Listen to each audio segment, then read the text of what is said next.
UC Davis Aggies with the win over Montana tonight. First win against Montana since 2018, which was also here. This win also puts the Aggies in a position where a win next weekend against Montana State guarantees them at least a share of the Big Sky title. Coach, if you want to get us started with an opening statement, then we'll open it to questions to the media. Yeah, just really proud of our team. It is a difficult place to come and win football games. I think we all know that. Didn't go our way early. You know, the crowd noise is always an adjustable thing, but I thought our team really rallied. I thought the defense played tremendous. I thought our guys made plays when they had to. Hats off to Montana. They're a great football team. Coach Houck is the best.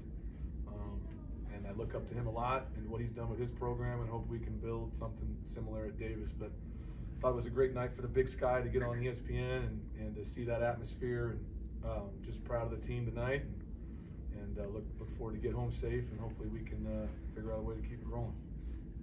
You brought up the crowd noise, some pre-snap penalties in the first half. Just what, in your mind, what do you felt went different in that second half when you guys were moving the ball more? Well, whenever you play at Montana, you know no one's going to be here in the third quarter. So never have penalties in the third quarter. They usually happen in the first and second quarter. We knew there was going to be false starts. Told the team all week, if you think you're going to get through the game without doing that, that's not realistic. Just got to fix it and move on to the next play. And I think we had, I thought a big part of the game was we had a 2nd and 20 in the third quarter, and we hit a screen to land, and he got like a gain of 15, and we converted out. I thought that was a huge moment in the game where we just kind of got some momentum back. But our plan was hopefully we'd get a first down, get in tempo, so the crowd couldn't get too loud. And sometimes went our way, sometimes it didn't, but thought we overcame it and made adjustments to the best we could. Talk about the tempo. You guys employed it a lot, and it seemed like it gave them a lot of trouble. So what did you think of that? Yeah, we normally have a certain number of one-word calls every week. We doubled that this week, and that was a tribute to our guys being able to memorize that. That number got pretty large, but our thought was if we go fast, it doesn't give the crowd a chance to get in rhythm and build up their sound. And the positive was when we got it rolling and got momentum, it was good. Unfortunately, it also forced some quick 3-and-outs, which we don't want. But again, our defense played tremendous and backed us up when we needed it. In that third quarter, they take the lead at 14-13, but after that touchdown, their offense wasn't doing a whole lot, got a couple of turnovers. What did you guys do differently? How did you adjust and stop their offense from that point on? I just think defensively we did a great job mixing in our zone coverages and match coverages. We did a great job getting pressure on the quarterback tonight, which we really hadn't done all season. Some 4-man rushes that got home with Jackson Cloyd, and a couple of guys getting some sacks. So I just thought we were going to get some consistent pressure on the quarterback, and then I thought we did a great job mixing up the back end. And then when we got a chance to make the play, we did, which was big.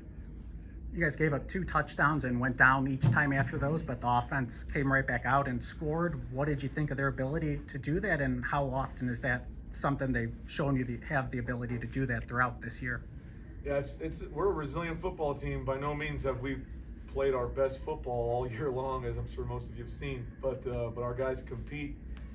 We talk about having competitive greatness in our team, having poise, and they showed that tonight, man. They believe in the process, they believe in their team, and when one side doesn't make a play, someone will pick them up. They believe that, and the belief is strong.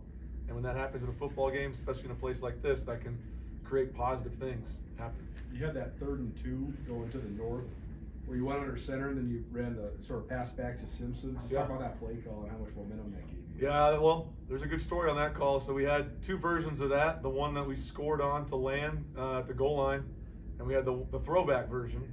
And I called the version to land that we ran at the goal line, and Miles added the throwback on his own. So I didn't call that. So great call by him. But having a senior quarterback that improvise like that, how big is that for you guys? I just, I trust him as much as any quarterback I've ever coached. And when we saw him sneak out the back, he came over and he's like, "Did you mean to call that?" And I said, "Hell yeah, great job." Yeah. They were never able to kind of get the run game going. I just talk about the defensive game plan and stopping the run. I'm not sure our defense gets enough credit because of maybe some of the games we've had offensively, or maybe because I'm a quote offensive head coach. But Matt Coombs is a tremendous coach. He's been a tremendous coach for a long time. Our defensive front with Toki and Bearden and Zach Kennedy.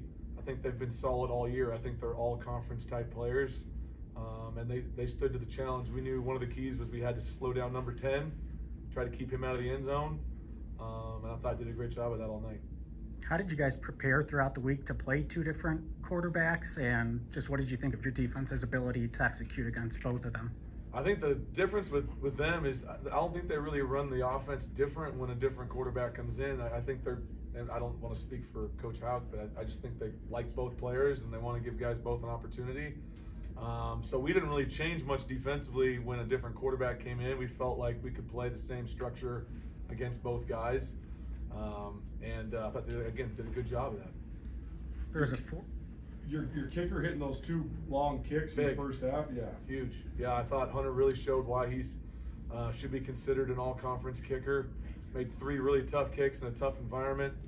I thought those were huge in the first half, though, because we were kind of slugging back and forth, and just to be able to get those points and go in with a lead, and then late to be able to get up by 16, again, really impressive. So fired up about Hunter. Was really excited about Ben, our punter. Just different kicks to keep the ball away from number 5, and our kickoff with Jello, with the squib kicks and the sky kicks. I mean, we were trying everything to keep it away from. I thought we did a good job of that. It seemed like he initially went into that drive going into halftime. I wasn't sure if you were going to score on that drive or not, but how big were the first couple plays of that drive to help get you in the field position? No, it was big. You know, we wanted to score a touchdown. Honestly, I was hoping we could. Once they went for it on 4th down, I wanted to be really aggressive, but also wanted to get Land some touches. Felt good about a couple of the run plays we were getting to, and then took some shots. We had some of those slow substitutions where they get to run it down. That kind of took some momentum away, but yeah, I was happy that we got the points. Wanted to get a touchdown there, but was happy again that Hunter could make that kick. There's that 4th and 2. You guys go for it, and Montana gets called for that substitution penalty, but just your thought process on going for it in that spot. Yeah, we talked about it. You know, I just felt like in that scenario, I always want to try to win the game. Like, I don't want to leave it up to somebody else. And I have a lot of faith in Land. I had a lot of faith in that call. And man, that's happened to a lot of teams before. You call a timeout, you're subbing in late. You know, getting 12 guys was obviously lucky there for us, but we would have got the yards anyway. You know, pounded it in there. Land got the yards, and just have a lot of trust in those guys, especially Land. But I'm always going to try to win the game. Interceptions from the Connors brothers. Talk a little bit about how important it is to have both of them healthy on the field at the same time. Yeah, those are tremendous players. I think they deserve, again, all-conference recognition. Man, the interception in the red zone, what a great call by Coach Coombs. Mixed in that zone coverage. Rex smart to take a knee in the end zone also. And then Porter just seems to make plays consistently. But also, I know he's bummed out because we've been trying to break the record for touchdowns by our defense, and we keep getting tackled at the 20, so we got to do a better job breaking tackles. Just this win moving forward into next week, what does this do for you and your program? I mean, I think first just the platform on being on national television. You know, you and I have talked about it, Coulter, just about like we want to build something at Davis that can rival the Montanas and the Eastern Washingtons and the Idahos, and I do feel like we have something special and unique there, and I want more people to know about it and not to be a secret. So to be on that platform and to play well and to beat a really good team, just a huge step for our program. Our players deserve a lot of credit for that. And now, really, I know the game at the end of the year against the team across the causeway is important, but you know, in my mind, it's a 1-game season, right? I mean, both teams are undefeated. Montana and Idaho got 2 losses, so we beat them, we win the conference, even if we lose the last game. So we've been working hard for a moment like this. We know they're a great team. Saw them on TV today when I was sitting in the hotel while people were banging on our roof in the hotel all day and making us move out of our rooms a couple hours early. So we're watching that game with my headphones in. They're a tremendous team, so we got a great challenge. Glad to be at home and hope we can, you know, shock the world and pull this off. Anything else for Coach? Thanks, Coach.